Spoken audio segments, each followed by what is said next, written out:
So lucky, let me say it again. When this society goes down, they're not going to have anything to stand on. So it's like Humpty Dumpty. You know the story, Humpty Dumpty sat on the wall. Humpty Dumpty had a great fall. All the king's horses and all the king's men couldn't put Humpty together again. So these women are like Humpty Dumpty. They're sitting on that wall, Esau's wall, thinking they're good. And then they're going to have a fall when that wall collapses. And they ain't going to be able to put themselves back together. They're going to be broken. Broken. And you know what that's going to bring into fruition? Then these women are going to realize, oh shit, I was wrong. I've been lied to. I've been led up shit creek and now I ain't got a paddle.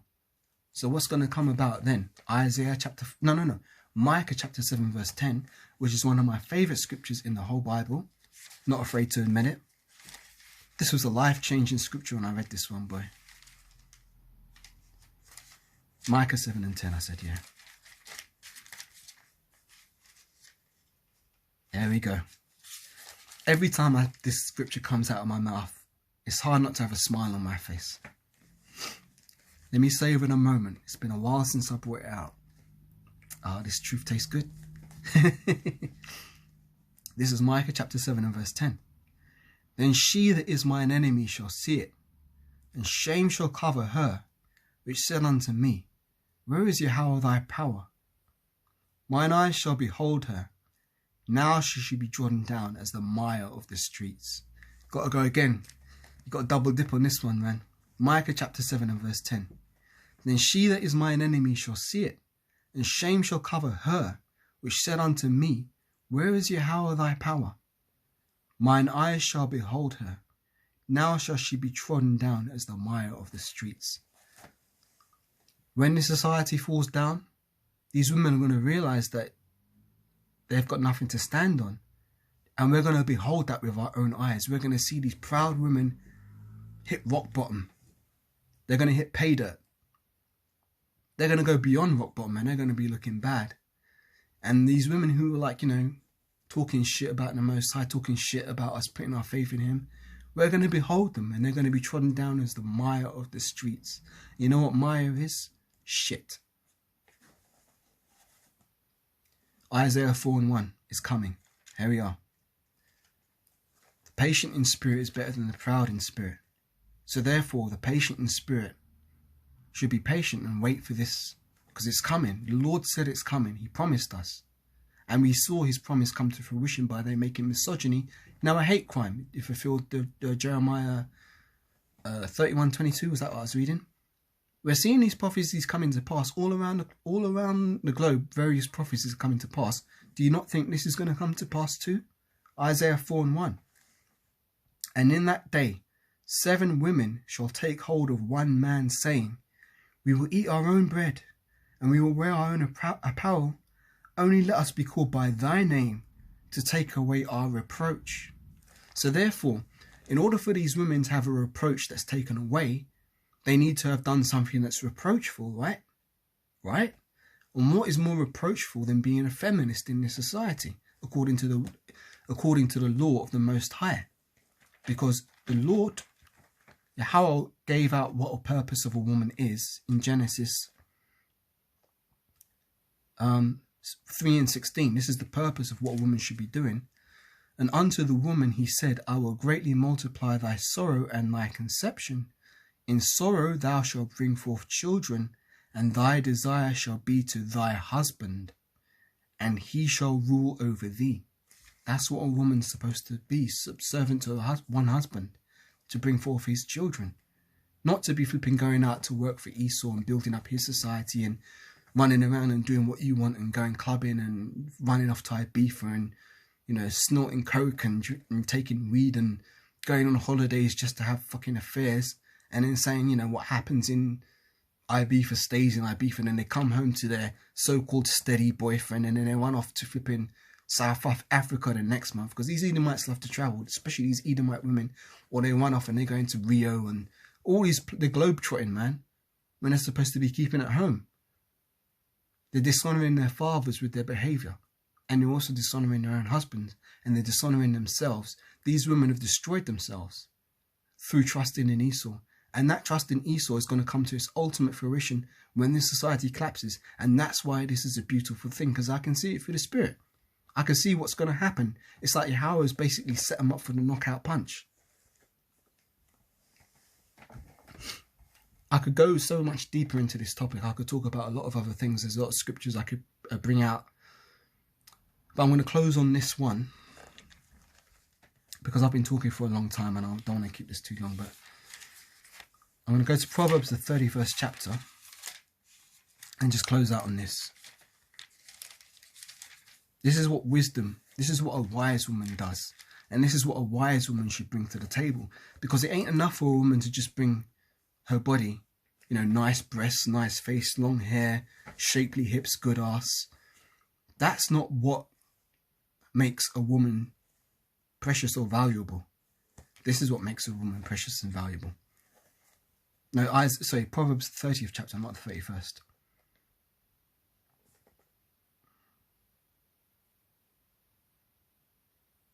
No, it is the 31st. I was wrong. Salakia. Proverbs 31.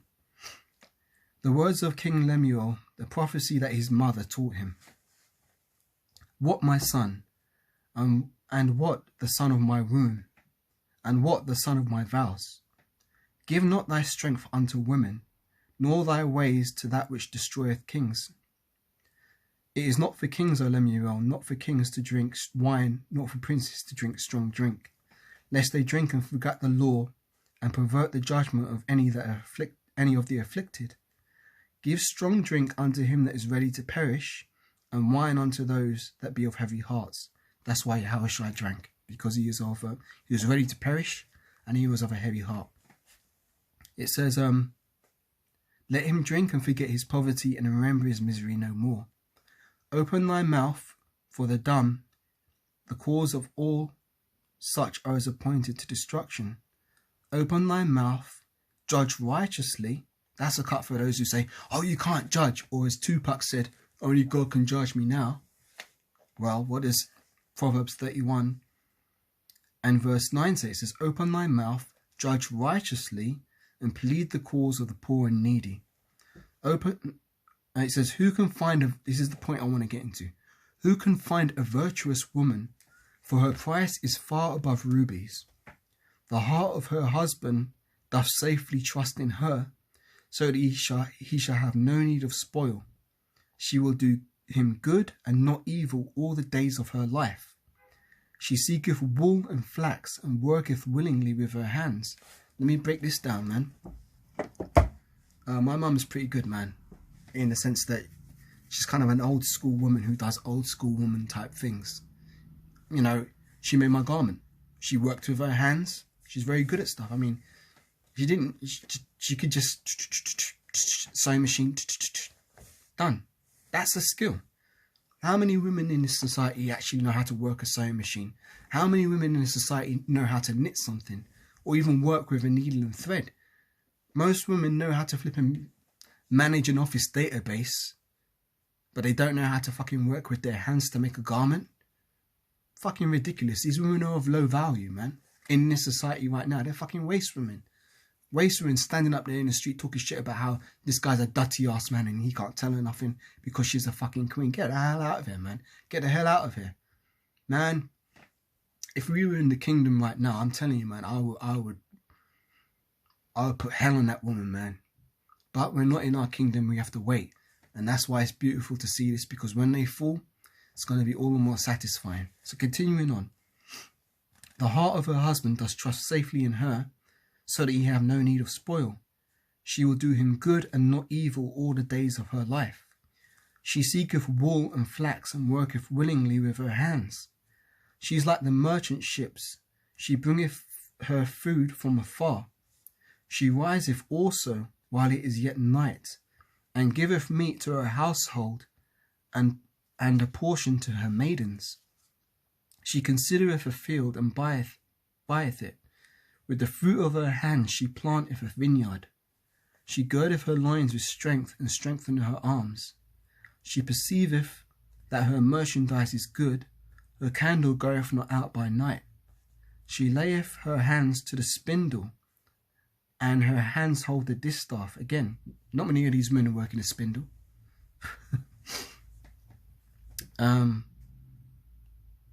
There was a song back in the day by a rap artist called Kid K called Spin That Wheel. It's from the soundtrack for the first Teenage Mutant Ninja Turtles film. When she was talking about spinning that wheel, she was talking about, you know, record turntables. I'm gonna make you feel, yo DJ, spin that wheel. You know, the record turntables back in the day. She wasn't talking about working a spindle. Anyway, so in the kingdom, our women will be spinning that wheel like flipping, was it Rapunzel? No, Cinderella. Who's the one who fell asleep? Sleeping Beauty. You know, Sleeping Beauty was spinning the spindle and she pricked her finger, fell asleep. In the kingdom, our women are going to be spinning spindles. They'll be spinning that wheel.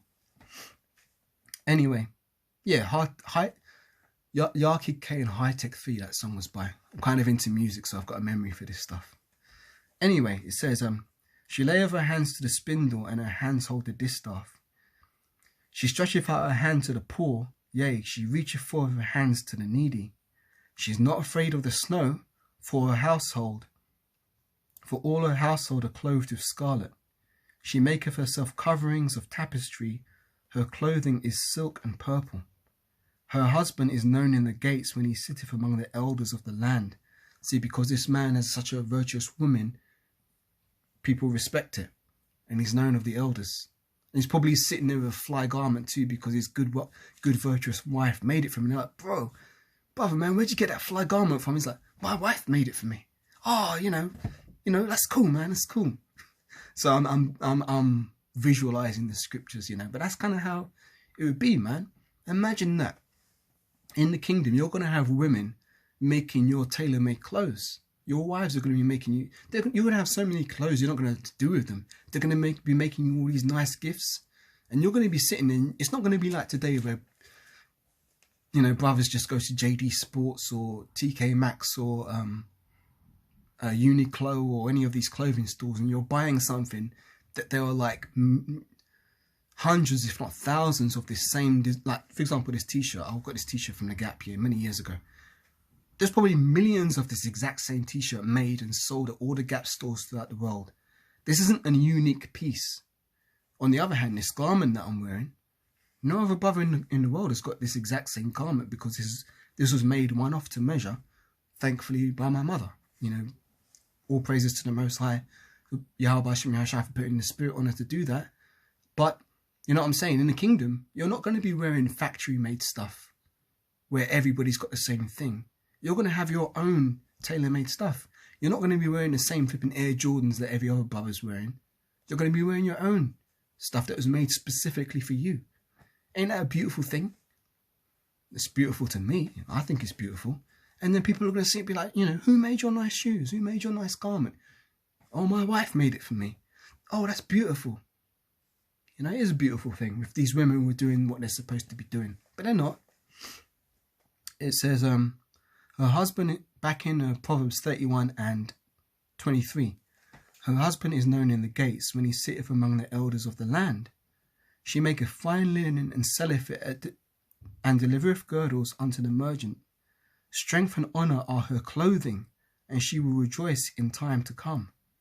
She openeth her mouth with wisdom, and her tongue is the law of kindness. How many of these women's tongues are a law of kindness?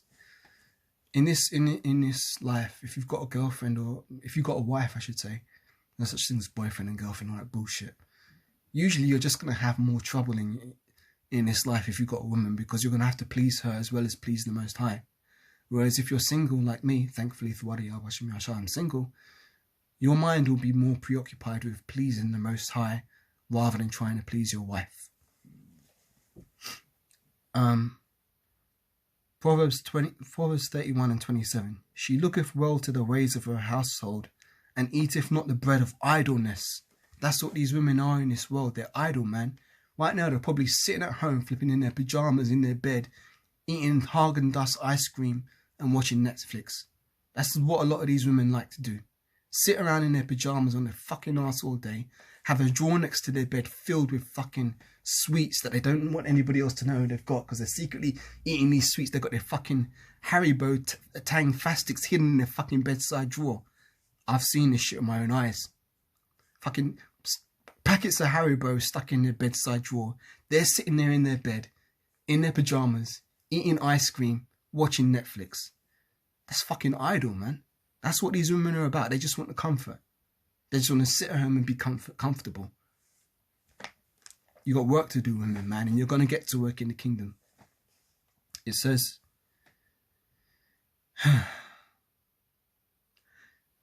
verse 26, Proverbs 31:26. She openeth her mouth with wisdom, and in her tongue is the law of kindness. She looketh well to the ways of her household, and eateth not the bread of idleness. Her children arise up and call her blessed, and her husband also he praiseth her. Many daughters have done virtuously, but thou excellest them all. Favour is deceitful, and beauty is vain, but a woman that feareth the Lord shall be praised. And in this world, women who are attractive physically are praised as if they're great women. You know, a woman's measure of self-worth is how many men are hanging on an Instagram, just simping. You know, women want to feel attractive, and in their mind, the more men that are attracted to them, the more power they have. But beauty is vain. Beauty is a very vain thing. So you can't really look at a woman on her outward appearance and think that that is what a woman should be praised for. And I've got experience in this field, man. I've been around a lot of beautiful women due to the line of work I was in. A lot of beautiful women I've been around. And when you look at the way they move and the way they behave, you start to realize that beauty is a very vain thing to be consumed by. And as men, we're in the flesh, yeah, we do love beautiful women. I love beautiful women, but you can't allow that to infect your mind to the point where you can't see straight and you can't think straight. You know, you've got to be sober-minded in this truth. And being sober-minded in this truth is understanding what the laws of the Bible are and how the world is supposed to operate, and not being deceived by the deception of modern life. You know, because this is all a deception show. This is all smoke and mirrors, man. It's all smoke and mirrors, and you've got to look past that stuff. It says, favour is deceitful, and beauty is vain, but a woman that feareth Yahweh shall be praised. Give her of the fruit of her hands, and let her own works praise her in the gates. So that's what's got to come in the kingdom. That's what it's going to be like in the kingdom. And right now, let these women have their time, because this is their kingdom. It's their time to do all the wickedness they can. But guess what? Just like walking through a clothes shop, everything's got a price tag. And they've been running up a tab. And soon Yahweh's going to cash in that, call in that tab, man. And they ain't going to have the money to cover it. And they're going to be looking wretched, poor, miserable, blind, and naked. Pertaining to Revelation, the 3rd chapter. You know, the Lord wanted you to... let me get it and close out. I said I was going to close out now. Let me close out this. Revelation, the 3rd chapter.